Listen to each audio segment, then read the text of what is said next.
Bonjour.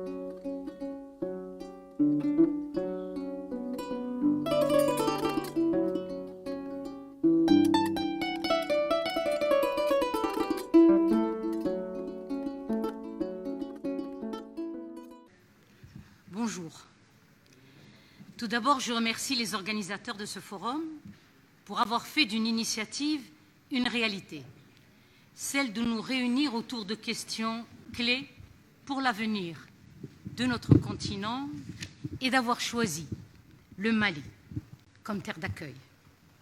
Merci aussi de nous avoir donné l'opportunité de formaliser des préoccupations vécues parfois comme un malaise. En bref, je soumettrai à débat quelques pistes d'idées.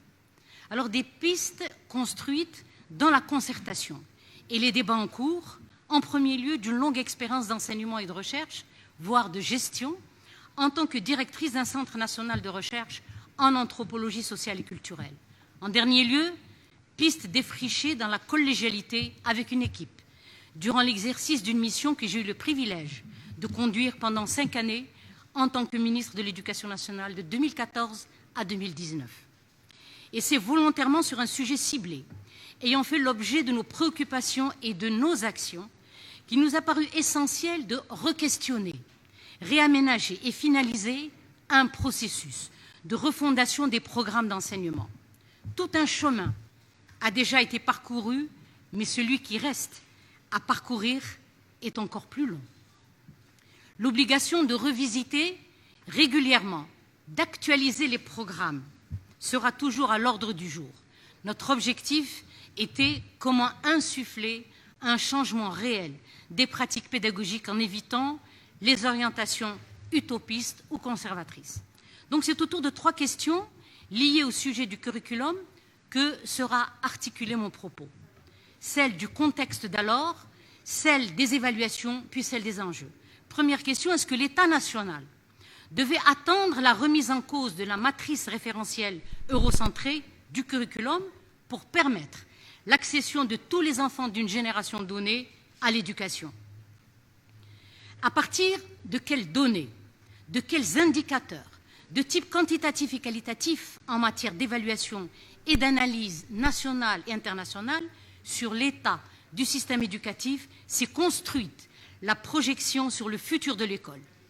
Troisième question, comment penser les articulations entre différentes nécessités politiques et sécuritaires, relevant aussi bien du niveau national et local que de l'international, et faire dialoguer pluralité, singularité, diversité, unité, avec une vision critique des connaissances. Donc avant de répondre à ces questions, quelques points de repère historique. Dans l'Algérie, colonie de peuplement, le colonisateur ayant eu pour objectif de remplacer un peuple par un autre, s'est donné tous les moyens pour y arriver.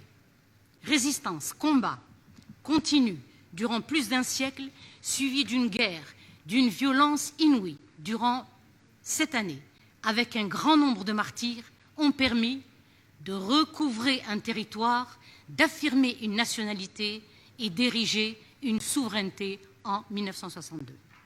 Et si à la rentrée scolaire de l'an 1 de l'indépendance, 750 000 élèves se sont présentés au seuil de l'école, ils avaient été l'année précédente au nombre de 305 000. Ces derniers étaient encadrés par près de 20 000 enseignants, dont 16 000 quitteront le pays en 62, tous d'origine française. Premier défi pour assurer en urgence le fonctionnement de l'école.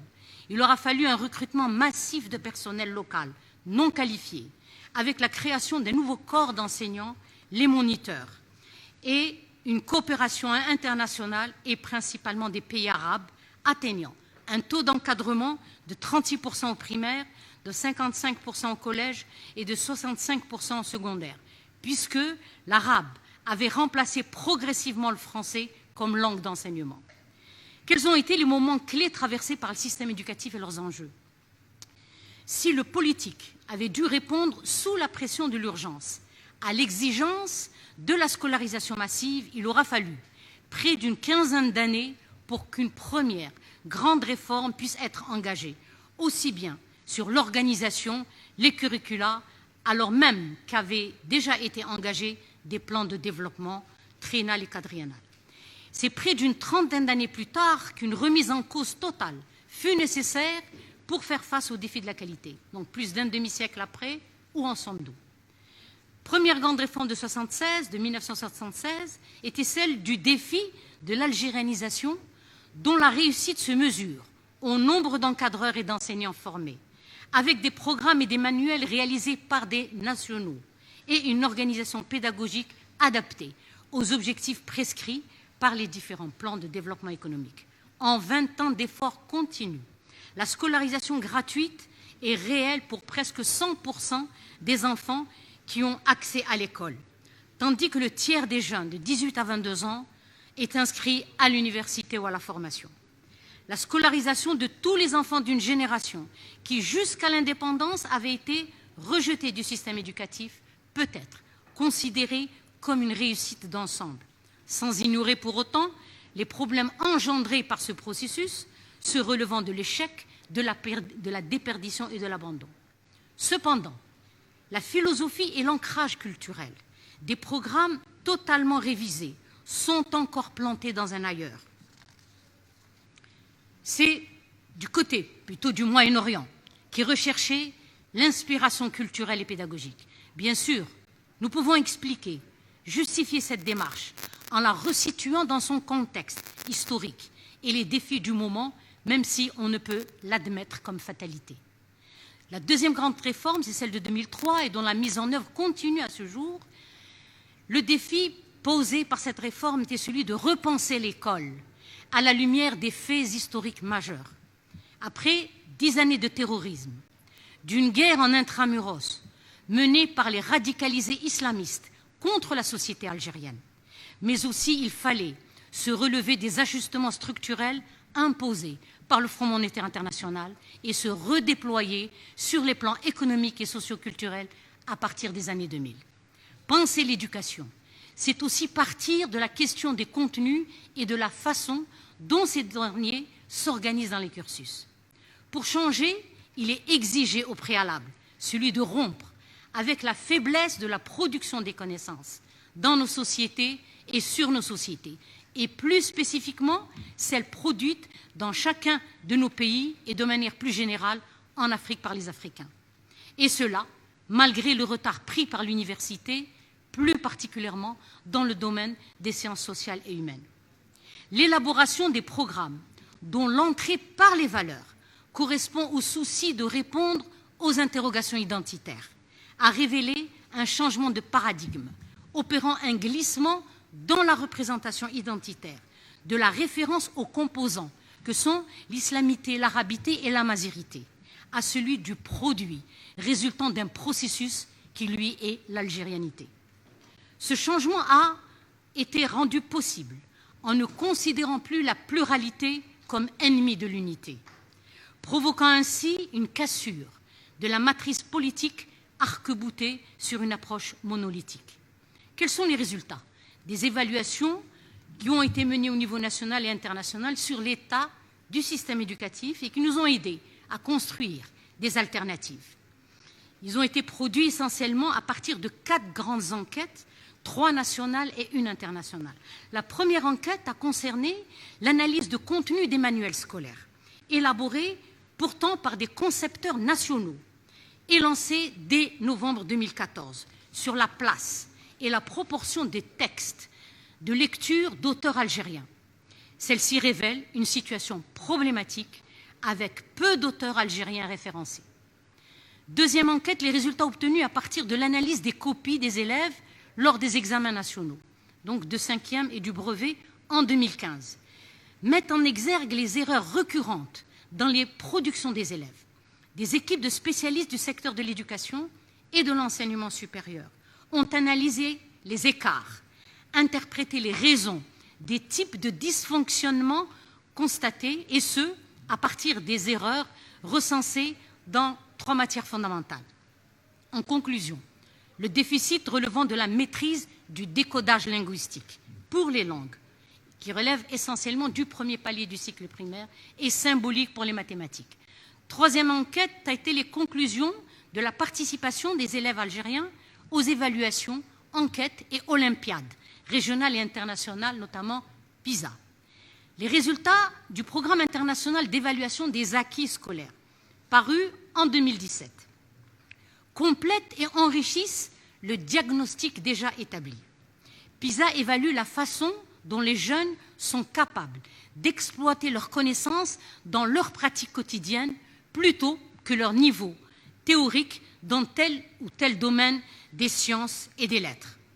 La performance des élèves algériens est située majoritairement entre le niveau N-1 à N2 sur les 7 niveaux définis. Quatrième enquête, ça a été les enseignements tirés d'une consultation nationale sur les pratiques d'évaluation qui ont impliqué plus de 90% des enseignants dans les cycles primaires et moyens et que nous avons lancés en 2016. Ils livrent le constat de l'insuffisance dans la disponibilité de ressources considérées comme étant la principale difficulté. Les évaluations nous imposent la nécessité de construire une instrumentation nationale diversifiée.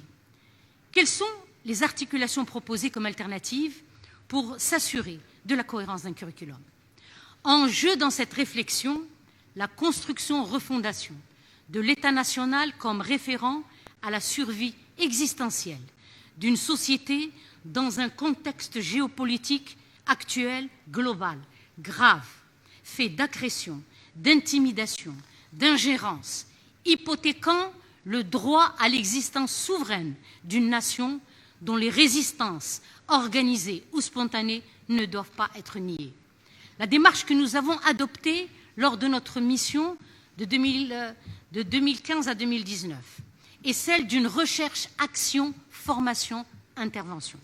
La trajectoire dans la recherche de terrain nous a permis d'aller vers une co-construction avec les acteurs de terrain, les enseignants, les inspecteurs, les syndicats, des références nécessaires pour l'élaboration des curriculums.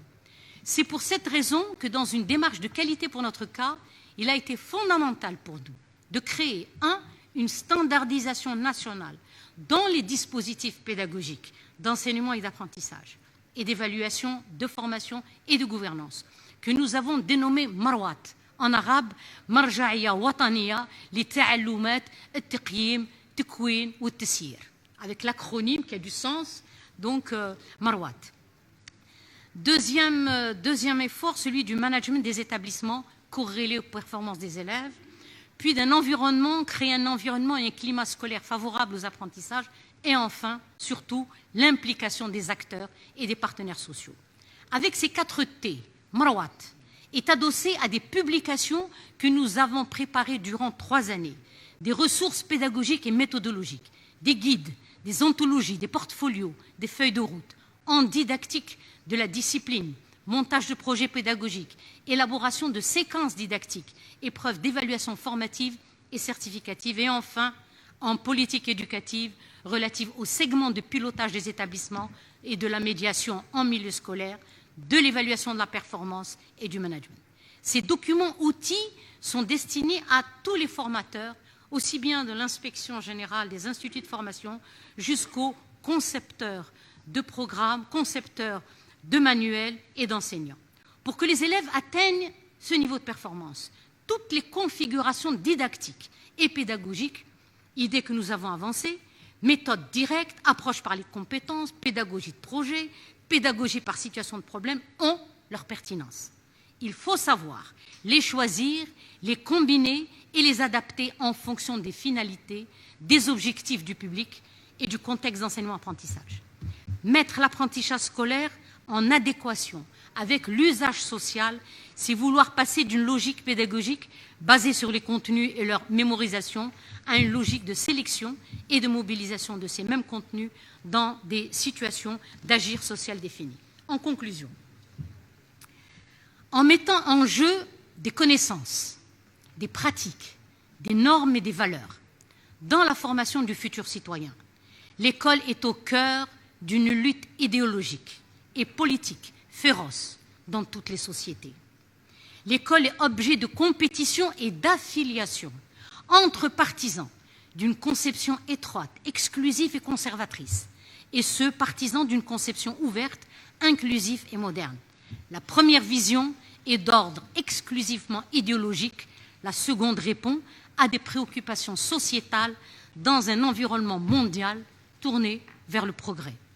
Celle-ci suppose être vigilant, évitant le repli conceptuel en recourant à la démarche comparative, qui est au fondement du travail mené ou amené par les élites locales. Ne pas se tromper dans l'identification de la phase historique que nous traversons à travers le processus légitime de déconstruction, de construction, de production et de réappropriation d'alternatives curriculaires reste primordial. Affirmer vouloir s'échapper à l'emprise néocoloniale, d'où qu'elle vienne, n'exonère en rien du travail laborieux amené souvent par le détour par l'ailleurs ou par l'histoire pour rendre intelligible une réalité.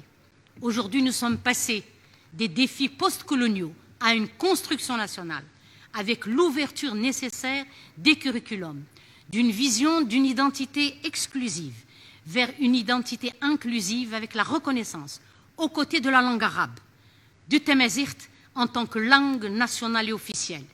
C'est avec une approche systémique, contextuelle et historique que nous avons pu contribuer à construire et finaliser collectivement un outil de standardisation des référentiels d'apprentissage, d'évaluation, de formation et de gouvernance, ainsi que des anthologies littéraires scolaires avec le socle commun d'auteurs algériens que tout un doit connaître. Merci.